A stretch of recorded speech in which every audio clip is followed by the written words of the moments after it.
내 생각으로 내 경험치에 의하면 그게 아닌데 라고 생각하는 부분조차도 말씀하시면 그 말씀대로 순종하겠다는 겁니다. 그게 말씀에 의지하는 생활입니다. 여러분은 어떻습니까? 말씀에 의지하는 신앙생활을 하고 계십니까? 게네사렛 호숫가에 서서 예수님께서 두 척의 배와 그물 싣는 어부를 보십니다.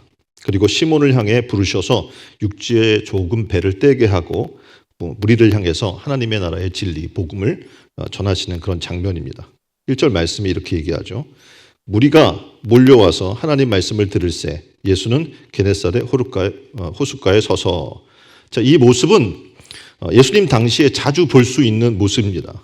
다시 말하면 말씀을 의지하는 생활이라는 것은 첫 번째, 먼저 말씀을 듣는 것으로부터 시작합니다. 그 말씀을 의지하려고 한다면 듣는 말씀이 있어야겠죠. 그래야 그 듣는 말씀을 통해 내가 의지하며 살아갈 수 있는 겁니다. 그래서 로마서 10장 17절에는 이렇게 말씀해요. 그러므로 믿음은 들음에서 나며 들음은 그리스도의 말씀으로 말미암았느니라. 아멘. 그래서 예수님의 공생애를 시작하시면서 하나님의 말씀을 가르치실 때 예수님이 가시는 곳마다 많은 무리들이 모였어요. 무엇 때문에? 말씀을 들으려고. 지금 또 그림 보면 베세다 들녘의 오병이어의 기적의 장면을 지금 보여주고 있습니다. 여기 지금 많은 무리들이 뭐하러 모였겠습니까? 말씀을 들으러 모였습니다. 일찍부터. 그리고 이제 점심, 저녁 때가 돼가요. 그런데 먹을 것이 없어요. 사이들은 어떻게 먹을까 하는 가운데에서 어떻게 해요? 오병이어의 기적이 일어납니다. 대부분 사람들은 오늘 성경에서 말씀한 것처럼 말씀을 듣기 위해서 이렇게 모였어요. 때가 지나도 그걸 느끼지 못할 정도로 많은 사람이 말씀에 집중했습니다. 몇 시간이건 말씀을 들었어요. 그리고 말씀을 들으면서 말씀에 자신이 반응이 돼서 죄를 깨닫고 회개하기도 하고 또 하나님 백성으로 어떻게 살아야 할거라고 고민을 하는 일들이 일어났습니다. 그림 보면 구원의 첫 단추는 회개라고 이야기를 해주고 있습니다. 진정한 회개는 자신이 본질상 죄를 지을 수밖에 없는 연약한 존재임을 깨닫는 겁니다. 그리고 그것을 인정하는 거예요. 그리고 세상을 우리가 살아나가는데 이 세상이 온전치 못하고 그래서 이 세상에서 내가 생활을 하는데 말씀이 없으면 나는 온전한 생활을 할 수 없다는 것을 인정하는 겁니다. 그래서 이제 말씀에 의지한다는 말은 말씀이 주인 되는 거죠, 내 삶에. 그래서 말씀이 주인 되어서 그리스도가 주인 되는 삶을 살기로 결단하며 살아나가는 삶을 얘기하는 겁니다. 오늘 베드로가 등장을 합니다. 시몬 베드로는 예수님의 말씀을 들었어요. 그 듣고 그냥 한 귀로 듣고 흘려보낼 수 있습니다. 근데 그는 그러지 아니하고 말씀에 의지하여 그물을 내리면서 놀랍게도 자신의 죄인임을 발견하게 되고 그리고 회개해서 다른 사람으로의 변화가 일어나는 장면을 오늘 보여주고 있습니다. 성경에 보면 많은 사람이 하나님 말씀을 듣습니다. 듣고 그대로인 사람도 있고 듣고 변화되는 사람이 있어요. 그들은 누구냐면 순종하는 거예요, 말씀에. 그래서 병도 고침을 받고 또한 죽음에서 다시 살아나기도 하고 그런 놀라운 기적들이 일어나는 걸 성경 곳곳에서 우리는 만납니다. 자, 그럼 말씀을 들어야 됐어요. 어떻게 보면 우리가 시작은 말씀을 듣는 것으로부터 시작되는데 하나님의 음성을 우리가 듣기를 원한다. 필요한 게 뭘까요? 제일 먼저 하나님 앞에 예배하는 거예요. 예배는 하나님 말씀을 듣는 행위입니다. 주님을 예배할 때마다 우리는 하나님과 대화할 창구가 열립니다. 그리고 하나님께 어떻게 해요? 곡조 붙은 기도로 찬양으로 하나님 앞에 올려드리기도 하고 그래서 그 찬송함으로 하나님의 임재 가운데 들어가고 그분의 궁정에 들어갑니다. 우리가 하나님 안에 들어와서 예배하는 삶을 통해 세상의 가치관보다 하나님 안에서 영적 가치관이 귀함을 깨닫게 되는 거죠. 그래서 그분께 감사하면서 예배를 통해서 하나님과 더 가까이 하고 또 하나님의 임재를 깨닫게 되고 또 여러분이 갖고 있는 염려와 근심과 걱정을 하나님 앞에 내려놔요. 그러면서 하나님 앞에 아뢰을 때 하나님께서 이렇게 빌립보서 4장 6절 같은 말씀을 주십니다. 아무것도 염려하지 말고 다만 모든 일에 기도와 간구로 너희 구할 것을 감사함으로 하나님께 아뢰라. 음성을 듣게 되는 거예요. 예배를 통해서 주시는 말씀을 통해서 염려에서 떠나게 돼요. 그리고 그 염려를 하나님께 맡기는 축복을 누리는 삶을 살게 되는 겁니다. 그러니까 교회 나올 때 그럼 우리는 어떤 마음으로 나와야 될까요? 지금 이제 주일이네 벌써. 교회 와야지 하고 시간 맞춰서 오는 거에 신경 쓰는 그 정도가 아니라 교회 올 때 필요한 게 뭐냐면 하나님의 말씀을 듣고자 하는 사모하는 마음으로 나와야 될 줄 믿습니다. 오늘 우리도 역시 지금 예배를 드리고 있잖아요. 그러면 하나님 앞에 나온 우리는 우리가 사모하는 것이 있어야 돼요. 뭘 사모하십니까, 이 시간에? 천국을 사모하는 거죠. 하나님의 나라를. 이곳에 하나님이 임재하시고 하나님의 나라를 이루는 경험을 예배를 통해서 하는 겁니다. 또한 하나님을 직접 만나 뵙기를 사모하는 거예요. 말씀을 통해서 그의 음성을 듣고 찬양을 통해서 하나님께 찬양을 올려드리며 하나님의 임재를 경험하고 하나님을 만나는 사모함이 있고 그것이 이루어질 때 영적 감흥이 우리 가운데 일어나게 되는 겁니다. 만일 그런 사모함이 없다면 그냥 몸뚱아리만 왔다가 앉아서 시간만 때우고 가는 감흥 없는 예배가 될 수밖에 없습니다. 우리가 도대체 왜 이렇게 사모함도 없고 이런 영적 감흥도 일어나지 않을까요? 이제 그림 보여주면 아까 얘기했던 내용들이 담겨져 있습니다. 우리가 분주하게 만들어가는 세상 속 천국은 지금 세상 다시 말해서 잘 먹고 잘 입고 잘 살고 돈 걱정 없는 삶을 살아나가는 그런 삶의 천국을 꿈꾸는 거예요. 그런데 그것은 이 땅의 육신의 삶이 여러분이 지금 지나고 늙고 병들면서 사라져 가게 되는 거죠. 그리고 그것은 영원하지 않습니다. 다만 우리가 영원하신 하나님을 만나고 예배를 경험하면 놀라운 은혜를 깨닫게 되는데 그게 뭐냐면 영적 즐거움이 세상의 잠시의 즐거움과 비교할 수 없다는 것을 깨닫게 되는 겁니다.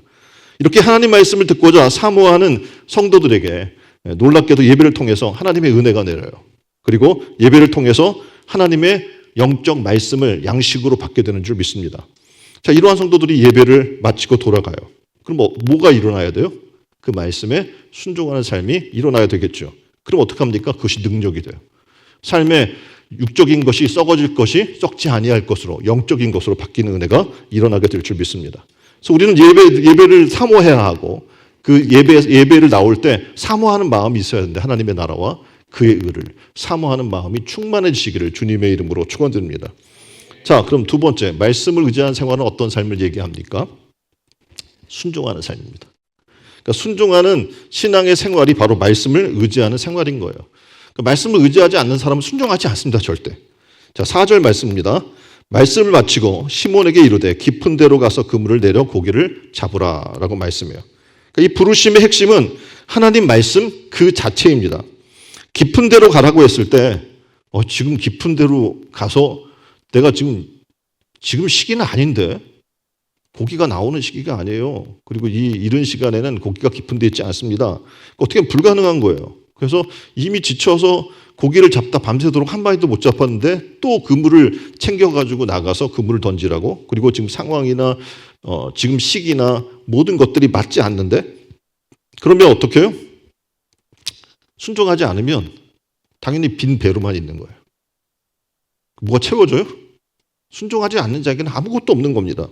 주님이 하라고 하면 베드로처럼 말씀에 의지해서 지금 내가 밤새도록 고기를 낚아봤지만 한 마리도 못 낚았는데 근데 주님 말씀하시니까 그 말씀에 의지해서 내가 가서 그물을 던지겠습니다. 순종을 해야 하는 겁니다. 그물을 내려라 하면 내려야 하고 순종했을 때 베드로는 만선의 축복을 받게 된 줄 믿습니다. 야고보서 1장 22절 말씀입니다. 너희는 말씀을 행하는 자가 되고 그 말씀을 들었으면 말씀을 행하는 자가 되고 듣기만 하여 자신을 속이는 자가 되지 말라 이렇게 얘기해요. 다시 말하면 말씀을 듣고 행하지 않으면 뭐 하는 거예요? 속이는 자가 되는 거예요. 들었어요. 알아요. 근데 행하지 않아요. 그럼 죽은 믿음인 거죠. 그리고 그것을 뭐라고 이야기하면 스스로 속이는 자다라고 얘기해 주고 있습니다. 자, 이런 속담이 있습니다. 새벽 깊은 곳에는 고기가 없다. 그 당시 지금 유대 땅의 갈릴리에서 어부들에게 이제 퍼져 있는 소문이에요. 그러니까 깊은 새벽에는 깊은 곳에는 고기가 없다. 근데 주님 가서 고기를 낚으라는 거예요. 그물을 던져서. 중요한 것은 베드로가 이미 밤새도록 그물을 내려서 고기를 잡아봤다는 거예요. 경험해봤다는 거예요. 이미 알아요. 밤새도록 했고 이런 속담에 의해서 지금 이 새벽에 가서 그물을 던져봐야 한 마리도 못 낚을 거라는 걸 알아요. 그리고 밤새도록 그물을 던져서 이미 몸이 지쳐 있어요. 그래서 이제 그물을 씻고 쉬려고 하는 상황인데 가라는 겁니다. 그럼 베드로에게 다시 깊은 데로 가서 그물을 내려 고기를 잡으라고 말씀을 하신 거예요. 베드로는 이 말씀에 어떻게 반응합니까? 5절 말씀을 보면 선생님 우리들이 밤이 새도록 수고하였으되 잡은 것이 없지만은 지금 이제 고백하는 거예요. 밤이 새도록 내가 수고했어요. 그러니까 그물 던져서 고기를 낚아봤어요. 근데 잡은 것이 없어요. 그 다음 말씀이에요. 말씀에 의지하여 내가 그물을 내리리이다. 아멘. 이게 바로 믿음의 삶인 거예요. 이것이 바로 하나님이 우리에게 무엇인가를 말씀했을 때 내가 어떻게 순종해서 말씀에 의지해서 살아나가는 삶인가를 지금 베드로가 보여주고 있는 겁니다. 해밍웨이 명작 노인과 바다라는 소설이 있습니다. 여기에 주인공 산티아고는 먼 바다에 나가서 84일간의 몸부림을 칩니다. 그리고 말린이라고 하는 지금 보이는 커다란 물고기를 잡습니다. 그래서 이 거대한 물고기를 말리는 배에 매달고 항구로 돌아옵니다. 그런데 돌아온 도중 피냄새를 맡은 상어떼들이 끈질기게 그것을 공격하고 뜯어먹어요. 각고의 싸움을 하면서 마침내 항구에 다다르게 됩니다. 근데 그림처럼 돌아와 보니 뭐예요? 어떤 상황이에요? 거대한 물고기가 앙상한 뼈만 남아 있어요. 그렇게 사투해서 낚은 건데 남은 게 아무것도 없는 앙상한 뼈만 있는 겁니다. 여기서 해밍웨이는 인간의 처절한 생애 투장 그리고 그보다 더 무서운 허물을 지금 이야기하고자 하는 거예요. 삶에 대한 강렬한 몸부림으로 싸워요. 근데 결과적으로는 허물만 오는 거예요. 그것이 노인과 바다의 이야기입니다. 여러분이 이 땅의 삶을 살면서 치열하게 돈을 벌고자 삶의 경쟁을 하고 피 터지게 싸우면서 어떤 결과를 얻어내려고 노력을 합니다. 그런데 인생의 마지막을 보게 되면 허무해요. 그래서 많은 사람들이 죽음을 앞두고 허무하다. 내가 뭘 했나 하는 수많은 사람들의 고백을 우리는 듣습니다. 자, 해밍웨이는 어떤 사람입니까? 그는 무기여 자리거라. 들어봤죠? 누구를 위하여 종을 울리나 6편의 장편 그리고 50여 편의 단편을 남겼습니다. 52년에는요. 노인과 바다로 퓰리처상과 노벨 문학상을 잇따라 수상했습니다. 그리고 1961년 7월 2일 결국 엽총으로 스스로 목숨을 끊고 맙니다. 그의 인생의 성공이 그의 인생에 어떻게 보면 돈을 많이 벌고 굉장히 명성을 얻는 그의 삶의 마지막이 노인과 바다의 말린처럼 앙상한 뼈만 남은 것 같이 허무하고 헛된 것이었음을 우리에게 지금 보여주고 있는 겁니다. 지금 그림을 보면 질문합니다. 인생 어떻게 살 것인가? 여러분의 인생을 어떻게 살고자 하고 어떻게 살고 계십니까? 다음 그림을 보면 사람들은 돈 걱정 없는 인생을 살고 싶어요. 그래서 자녀들에게도 공부해라 하고 좋은 학위와 또한 직장과 그것을 노력해서 얻으라고 하는 이유가 있겠죠. 돈 걱정 없는 삶을 살아라. 나는 그렇게 못 살았으니 너는 그렇게 살아라 라고 얘기하는 거죠. 근데 우리는 알아요.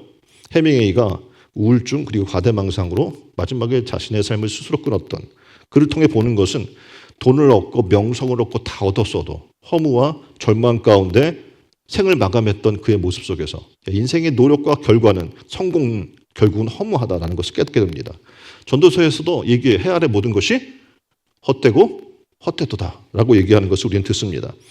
우리에게 주어진 삶을 최선을 다해 살아나가는 것 굉장히 좋습니다.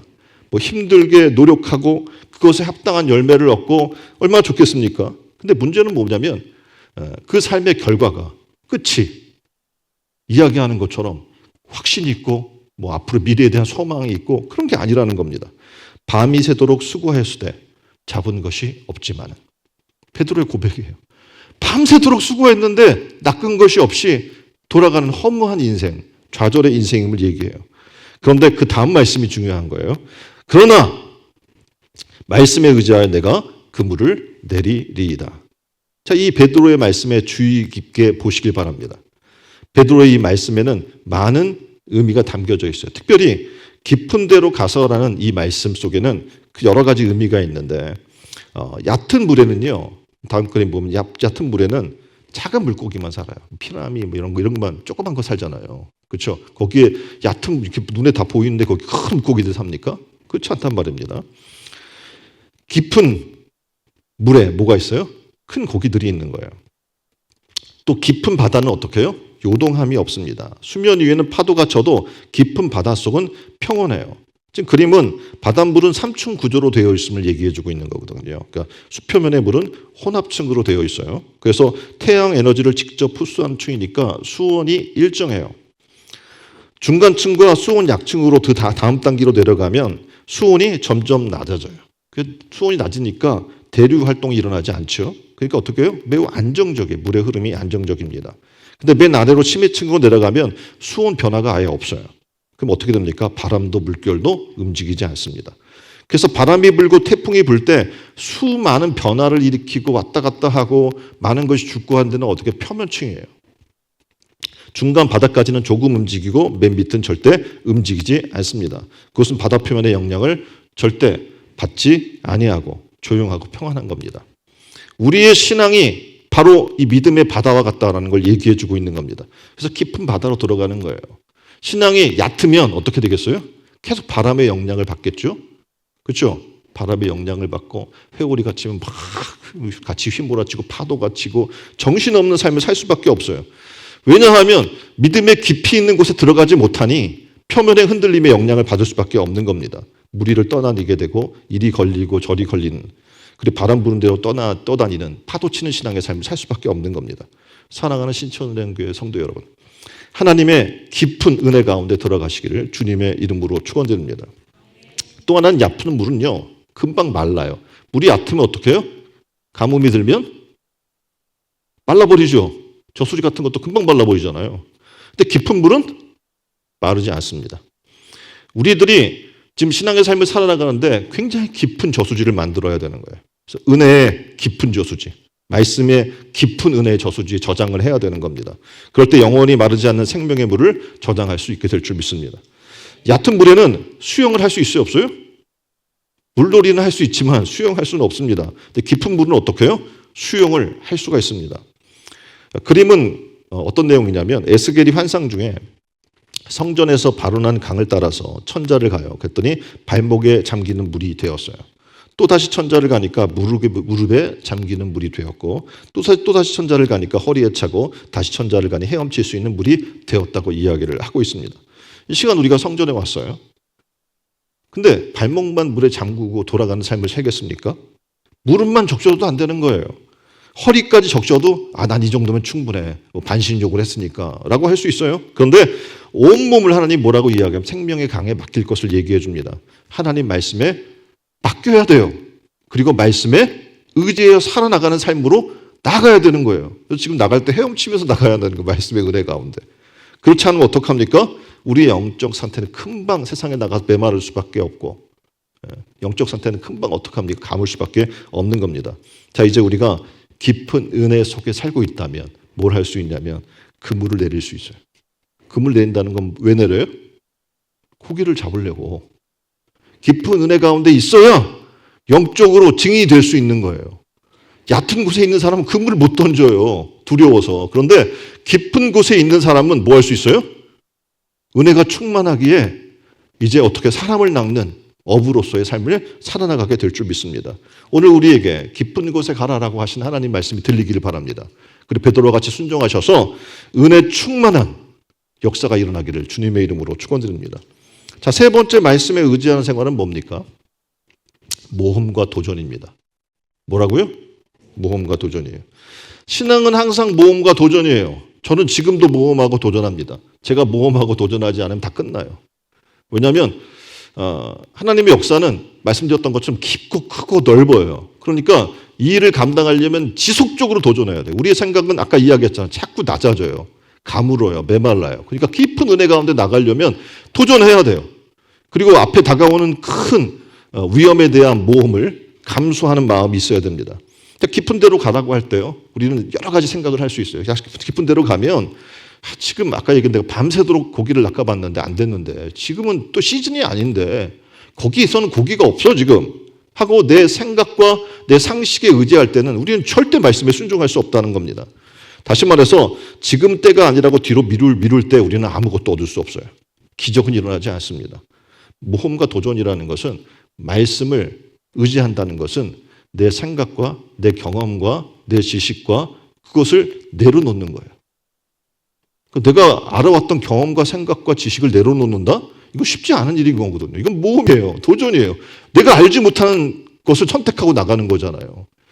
아브라함이 하나님 말씀에 내 친척 본토 집을 떠나 알지 못하는 그 땅으로 가라고 이야기할 때 엄청난 모험이죠. 그렇죠. 내가 아는 안락한 내 삶의 가족이란 테두리 안에 있는 이 삶을 떠나서 알지 못하는 곳으로 가라고 한다는 것은 모험이고 도전입니다. 근데 아브라함은 순종했어요. 그래서 축복을 받습니다. 어떤 축복을 받아요? 믿음의 조상이 되는, 믿음의 아비가 되는 놀라운 축복을 받는 것을 우리는 봅니다. 베드로가 언제 하나님의 놀라운 기적을 체험합니까? 베드로가 언제 그물이 찢어질 정도의 그런 축복을 누리게 됩니까? 예수님의 말씀을 듣고 순종했을 때입니다.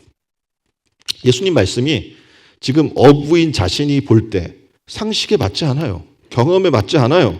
그럼에도 불구하고 말씀하셨으니 말씀에 의지하여 그물을 내려 고기를 내가 낚으리이다 라고 순종할 때 기적이 일어난 거예요. 기적은 가만히 있다고 그냥 막 일어나는 게 아니에요. 교회 단장 왔다고 뭐 일어나는 게 아닙니다.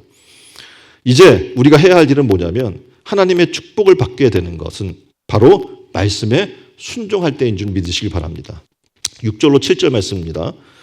그렇게 하니 고기를 잡은 것이 심히 많아 그물이 찢어지는지라 이에 다른 배에 있는 동무들에게 손짓하여 와서 도와달라 하니 그들이 와서 2배의 채움에 잠기게 되었더라. 자기의 상식과 자기의 경험과 자기가 알았던 모든 것들을 내려놓고 하나님의 말씀, 전혀 내 경험과 상식과 다른 그 말씀을 의지해서 도전하고 모험으로 뛰어들었을 때 이런 놀라운 기적이 일어나게 된 겁니다. 물론 하나님 주시는 말씀은 우리가 생각할 때 영적 차원의 것이라고 이야기하니 육적 차원의 우리의 경험과 상식으로 볼 때 맞지 않는 것이 굉장히 많습니다. 여러 가지 조건이나 환경으로 순종하기 힘든 상황이 만들어지기도 해요. 그런데 베드로처럼 우리에게 필요한 모습이 있어요. 뭐냐면 내 경험이나 상식을 내려놓는 거예요. 그리고 하나님 말씀에 순종하는 겁니다. 당연히 여기에는 모험과 도전 정신이 필요한 겁니다. 자, 베드로처럼 이렇게 하나님 안에서 주신 이 말씀에 의지한다는 것, 다시 말해서 모험과 도전의 정신으로 순종하시기를 주님의 이름으로 축원드립니다. 자, 그림은 미국의 석유왕 록펠러의 이야기입니다. 그는 이렇게 얘기해요. 위대한 것으로 향하기 위해 좋은 것을 포기하는 걸 두려워하지 말라. 베드로는 이걸 한 거예요. 위대한 하나님의 말씀에 순종해서 역사를 기적을 이루기 위해 내가 알아왔던 경험이나 좋은 것들을 내려놓은 거죠. 그럴 때 어떻게 역사가 일어난 거예요. 자, 이 록펠러는요, 젊은 시절에 광산업에 손을 대었습니다. 큰 실패를 경험했죠. 왜냐하면 친구에게 인수받은 이 금강이 알고 보니까 폐광된 산이었던 거예요. 금강이 있겠어요, 없겠어요? 없는 거예요. 사기당한 거예요. 그래서 계속 은행에서 빚 독촉 날라오고 임금받지 못한 광부들이 폭도로 변해서 데모하고 록펠러는 너무 괴로웠어요. 그래서 광산 속 깊은 곳에 내려가서 이제 기도하기 시작했어요. 하나님, 은행의 빚과 광부들의 난동을 어떻게 하면 좋겠습니까? 하나님이여 나를 도와주소서. 식음을 전폐하면서 목숨 걸고 하나님 앞에 기도하기 시작했죠. 그때 하나님의 음성이 들려와요. 록펠러야, 더 깊이 파라. 때가 되면 원하는 것을 얻으리라라는 하나님의 음성을 듣게 됩니다. 그리고 록펠러는 폐광된 광선을 계속해서 파내려가요. 폐광됐는데 상식은 뭐예요? 폐광됐으면 거기 광물이 나와야 안 나와요? 안 나오는 거예요. 그런데 하나님의 말씀에 믿고 순종한 거예요. 자, 계속 파 내려가다 보니 갑자기 펑 하는 소리가 들리는 거예요. 그러면서 검은 물줄기가 하늘로 치솟기 시작합니다. 분석해 보니까 석유였어요. 금캐로다가 석유를 발견한 거예요. 폐광에서 석유가 나온 겁니다. 이게 계기가 돼서 지금 이 록펠러가 여러분이 아는 것처럼 석유왕이라는 별칭까지 얻는 그런 큰 갑부가 됩니다. 만약 그가 기도하지 않고 좌절만 하고 포기했다면 아무것도 이루지 못할 겁니다. 그런데 하나님 앞에 내려놓고 자기의 경험과 생각과 상식과 이미 포기하고 안 될 거라고 하는 생각들을 내려놨어요. 그럴 때 어떡합니까? 하나님의 말씀을 붙들었을 때 그런 놀라운 축복을 받게 된 겁니다. 여러분들도 이 시간 베드로처럼 포기하지 마십시오. 그리고 어떻게 해요? 도리어 모험하십시오. 주님 말씀하시면 말씀에 의지하여 내가 따르리이다 라고 말씀했던 순종의 삶이 여러분 가운데 있기를 주님의 이름으로 축원드립니다. 자, 네 번째, 말씀을 의지하는 생활은 자신을 보고 깨닫고 변화되는 생활입니다. 8절 말씀입니다. 시몬 베드로가 이를 보고 예수의 무릎 아래 엎드려 이르되 주여 나를 떠나소서 나는 죄인이로소이다 하니. 첫 번째, 베드로는 자신이 죄인임을 깨닫습니다. 보통 사람 같으면 생각해봐요. 이 많은 고기를 낚았어요. 그럼 예수님 뭐예요? 복이잖아요. 그럼 뭐라고 그래야 돼요? 주님, 다른 데 가지 마시고 내 배에만 계셔서 앞으로도 어떻게 해요? 계속 이런 넘치는 축복을 내게 주십시오. 아마 그렇게 바랬을 겁니다. 아마 오병이어를 가지고 5,000명을 먹였을 때도 떡을 먹은 사람들이 다 예수님에게 이렇게 얘기했어요. 떠나지 마시라고 우리를. 예수님 있으면 굶주리지 않을 거 아니에요. 떠나지 마시라고 얘기했을 겁니다. 사마리아의 수가성에서 구원받은 마을 사람들이 예수님 보고 다른 데 가지 말래요. 이렇게 많은 사람들은 어떻게 합니까? 예수님을 다른 목적에서 붙들려고 하는 그런 부분들이 굉장히 큽니다. 근데 시몬 베드로는 축복받은 이후에 깨달은 바가 있어요. 뭐냐면 내가 죄인이라는 거예요. 주님, 이 죄인 곁에 있지 마십시오. 저는 죄인입니다. 라고 고백을 했어요. 죄인임을 깨닫고 고백할 때 놀랍게도 주님은 그를 사도로 부르시는 놀라운 축복의 은혜를 받게 되는 줄 믿습니다. 자, 어떻게 변했나요? 두 번째, 사람을 낚는 어부로 변한 겁니다. 마태복음 4장 9절에 나를 따라오라 내가 너희를 사람 낚는 어부가 되게 하리라 라고 말씀해요. 자, 이 베드로는 어부예요. 당시 어부들은요, 하루하루 고기를 잡아서 생계를 유지하던 사람들입니다. 그게 소망이에요. 다른 소망이 없어요. 내일의 소망도 없어요. 그냥 하루하루 고기 잡아서 그걸 팔아서 먹고 사는 사람들이었어요. 근데 하나님의 복음을 받은 이 베드로는 변화됐어요. 자신이 죄인임을 깨닫고 예수로 말미암아 구원받고 변화된 삶을 살고 이제 사람을 낚는 어부가 되게 하는 놀라운 축복을 받게 된 겁니다. 어떻게 해서 이렇게 변했어요? 말씀을 의지해서. 말씀을 의지하지 않고는 우리는 절대 변할 수 없는 거예요. 내 생각을 의지해가지고 어떻게 변하겠어요? 내 경험을 의지해가지고 어떻게 변하겠어요? 세상 것들을 바라보면서 세상의 상식을 의지하면서 어떻게 우리가 신앙생활을 할 수 있겠습니까?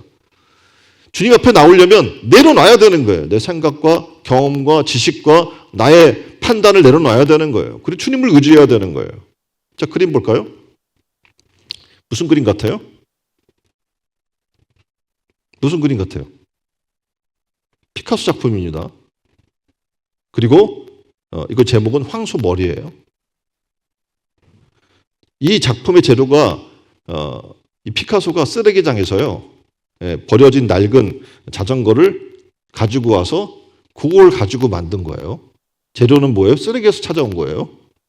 자, 그런데 지금은 뭐 가격을 상상할 수 없고요. 1993년에 낙찰 경매가를 알려드리면 쓰레기에서 주워와서 이렇게 황소머리 하나 만든 경매가가 293억 원이었습니다. 안 놀라시네? 쓰레기에서 가져왔는데 이게 290, 그것도 93년도. 지금이면 뭐 가격이 어마어마하겠죠. 무슨 얘기입니까? 이 쓰레기가 누구의 손에 닿았느냐, 다시 말해 누구를 만나느냐에 따라서 그 가치가 달라짐을 얘기해 주는 겁니다. 피카소의 손에 닿았을 뿐인데 쓰레기가 어마어마한 가격이 되는 거예요. 쓰레기장에 버려진 고물자전거가 이 놀라운 가치를 발휘하게 된 것을 우리는 만나게 됩니다. 자, 그림 하나 더 볼까요? 베데스다 연못입니다. 여기에 38년을 병을 앓아서 걷지도 일어나지도 앉지도 못해서 드러누워 있는 한 사람이 있습니다. 이 중한 병자가 38년 된 병자가 누굴 만나요? 예수님을 만나는 장면이에요. 그전에는 아무 소망이 없어요. 그리고 원망과 가득해요. 이 베데스다 못이 동하면 누가 나를 제일 먼저 거기 데려가다가 집어넣어줘야 되는데 아무도 그런 사람이 없어서 나는 고칠 수가 없고 내 인생 끝났어 라고 소망 잃은 삶을 살아나가는 사람인데 예수님 만났어요. 그래서 자기가 동하면 넣어줄 사람이 없으니까 넣어달라고 얘기했어요. 근데 예수님 만났는데 놀랍게도 어떡합니까? 거기 들어갈 필요도 없어요. 예수님 만나니까 근원적 문제가 해결된 거예요. 어떻게 됐어요? 일어나 걸을 수 있는 놀라운 축복을 누리게 된 거예요. 이렇게 버려진 인생이 예수님을 만나면 삶의 능력을 얻게 됩니다. 실패한 인생이 예수님을 만나면 베드로처럼 변화가 일어나게 되는 줄 믿습니다. 베드로가 밤새 실패했지만 예수님 만나서 실패해서 성공자로 바뀐 겁니다. 우리도 해야 할 일이 있어요. 이 시간에 뭐냐면 말씀을 의지하는 거예요. 거기서 끝나는 게 아니라 말씀을 순종하는 자리로 나아가는 겁니다. 그럼 어떡합니까? 우리의 삶 속에서 똑같은 변화가 일어나요. 가정 속에서도 우리 직장에서도 하나님의 놀라운 기적과 승리가 일어나게 될 줄 믿습니다. 이렇게 새로워지고 바뀌는 놀라운 복을 받는 성도들이 다 되기를 주님의 이름으로 축원드립니다. 자, 오늘 오후에는 솔라 스크립트라 2 두 번째 시간, 오전 말씀 두 번째 시간으로 사도행전을 함께 읽습니다. 하나님의 말씀을 사모하는 마음으로 참여합시다. 말씀을 읽지도 않고 듣지도 않고 하나님의 역사를 우리가 기대한다는 것, 하나님 말씀을 의지하는 삶을 살기를 기대한다는 건 불가능해요. 그러니까 어떻게 먼저 말씀을 듣는데 힘쓰시길 바랍니다. 그리고 어떻게 해요? 놀랍게도 이 시간을 통해서 말씀에 의지해서 순종함으로 똑같이 변화되는 기적이 있기를 주님의 이름으로 축원드립니다. 경제적으로는 그물이 찢어질 정도로 풍성한 축복을 주시는 하나님 만나십시오. 영적으로는 사람을 낚는 어부가 되게 하여 주시는 은혜를 만나시기를 주님의 이름으로 축원드립니다. 지금 함께 기도했으면 좋겠어요. 말씀대로 순종하여 살고 말씀에 의지하여 우리의 빈배를 채우고 빈배 같은 가정도 채우고 신령한 축복으로 채우는 우리가 되게 해달라고.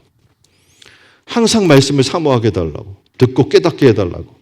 깨달을 뿐만 아니라 믿고 순종할 수 있는, 그래서 은혜 위에 은혜를 더하는 하나님의 축복을 누리는 우리가 되게 해달라고 다 함께 한 목소리로 기도하겠습니다.